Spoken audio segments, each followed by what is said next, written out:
ইব্রাহিম আলাইহিস সালাম একদিন আজরাইলকে বলছে, আজরাইল, কোন নাফরমান পাপীর রুহু যে কবজ করো তুমি, তখন তোমার চেহারাটা কিরকম হয়, আকৃতিটা আমার এটা একটু দেখাও। হযরত ইব্রাহিম আলাইহিস সালামকে আজরাইল বলছে, আল্লাহর কসম হে নবী, আপনি সহ্য করতে পারতেন না, আপনি এটা দেখতে চাইেন না। ইব্রাহিম আলাইহিস সালাম বললেন, না, আমার একটু হলেও দেখাও।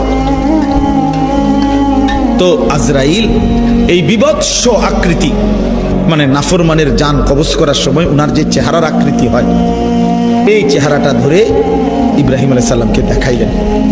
বিশ্বাস করেন, এই কিতাবে আছে, ইমাম কুরতুবীর কিতাব।